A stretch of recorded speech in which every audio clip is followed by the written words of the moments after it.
মাথা নত করে নিজের দেশের মানুষকে সিকিউরিটি রিস্কের মধ্যে ফেলে এই আঞ্চলিক রাজনৈতিক পরিস্থিতি বিবেচনা না করে একটা জেনুইন রিস্কের মধ্যে নিজের দেশের শুধু খেলোয়াড় না, দর্শক এবং সাংবাদিকদেরকে ঠেলে দিলে কি ক্ষতি হতে পারে সেটাও আপনাদের সবার বিবেচনা নেওয়া উচিত। তারাই আমার প্লেয়ারকে উগ্রবাদীদের চাপে নিরাপত্তা দিতে ব্যর্থ বা অনীহ হয়েছে। আর আপনাদেরকে আমি স্পষ্টভাবে জানিয়ে দেই, এই যে সিকিউরিটি রিস্কের কথা বিবেচনা করে ভারতে বিশ্বকাপ না খেলা, এটা আমাদের সরকারের সিদ্ধান্ত।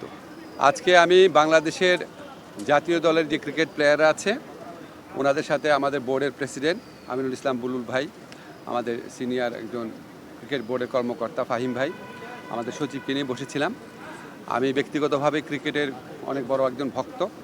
আমি বাংলাদেশ ক্রিকেট টিমে লিটন আছে, মিরাজ আছে, নাজমুল আছে, সোহান, তামিম, সবারই ভক্ত। তো স্বভাবতই আমরা সবাই চেয়েছি আমরা যেন বিশ্বকাপ ক্রিকেট খেলতে পারি, আমরা যেন টি-20 বিশ্বকাপ খেলতে পারি, কারণ আমাদের ক্রিকেটাররা এটা কষ্ট করে অ্যাচিভ করেছে। কিন্তু আমাদের যে নিরাপত্তা ঝুঁকি ভারতে খেলার ক্ষেত্রে, সেই নিরাপত্তা ঝুঁকি পরিস্থিতির কোনো পরিবর্তন ঘটে নাই। আমাদের যে নিরাপত্তা ঝুঁকির যে আশঙ্কা তৈরি হয়েছে, এটা কোনো বায়বীয় বিশ্লেষণ বা ধারণা থেকে হয় নাই, এটা একটা সত্যিকারের ঘটনার থেকে হয়েছে, যেখানে আমাদের দেশের একজন সেরা প্লেয়ারকে উগ্রবাদীদের কাছে মাথা নত করে ভারতীয় ক্রিকেট বোর্ড তাকে ভারত থেকে বের করে দিয়েছে, সোজা কথা বের করে দিতে বলেছে। তো এখন আইসিসি যে টুর্নামেন্টটা তো ভারতেই হবে। আইসিসি আমাদেরকে যতই বলুক নিরাপত্তা আশঙ্কা নেই, আইসিসি নামে তো আলাদা কোনো দেশ নাই। যেই দেশে আমার একটা প্লেয়ার নিরাপত্তা পায় নাই, এবং যেই দেশে ভারতীয় ক্রিকেট বোর্ড সরকারের একটা এক্সটেন্ডেড পার্ট, তারাই আমার প্লেয়ারকে উগ্রবাদীদের চাপে নিরাপত্তা দিতে ব্যর্থ বা অনীহ হয়েছে, সেই দেশেই খেলা হচ্ছে। সেই দেশের পুলিশ, সেই দেশের সিকিউরিটি এজেন্সিরই দায়িত্ব হবে ক্রিকেটারদেরকে নিরাপত্তা দেওয়া। তো আমরা তাহলে ওই ঘটনার পরে কি এমন চেঞ্জ হয়েছে ভারতের যে আমরা ভাবতে পারবো যে ভারতে আবার কোনো উগ্রবাদী আস্ফালন হবে না, এবং ভারত আমাদেরকে মুস্তাফিজকে নিরাপত্তা দিতে পারে নাই তো কি হয়েছে, আমাদের ক্রিকেটারদের, আমাদের সাংবাদিকদের, আমাদের দর্শকদের সবাইকে নিরাপত্তা দিতে পারবে? এটা আমরা কিসের থেকে কনভিন্সড হব? আমাদেরকে এই বিষয়ে কনভিন্স করার জন্য আইসিসি কোনো চেষ্টা করে নাই। আইসিসি আসল যে ইনসিডেন্ট সেটাকে বাদ দিয়ে তার স্ট্যান্ডার্ড যে সিকিউরিটি প্রসিডিউর সেগুলো নিয়ে আলোচনা করেছে। যেখান থেকে গ্রিভান্সটা, সেই ঘটনা নিয়ে আইসিসি কোনো স্ট্যান্ড নেয় নাই ঠিক মতো।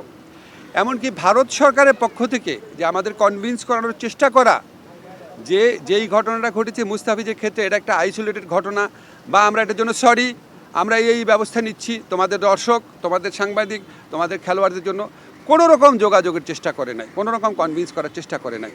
ফলে আমাদের ডিসিশন পরিবর্তন হওয়ার কোনো রকম স্কোপ নাই। আমরা এখনও আশা করব, আমরা মনে করি আমরা আইসিসি থেকে সুবিচার পাই নাই, আমরা এখনও আশা করব আইসিসি সুবিচার করবে।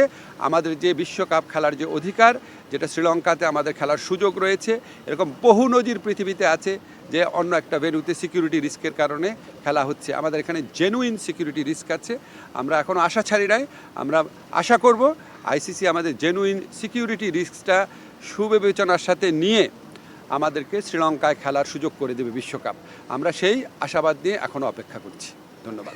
আর বাকি যা বলার বুলবুল ভাই বলবে। আমার একটা মিটিং আছে, আমি আপনাদের থেকে কাইন্ডলি বিদায় নিচ্ছি।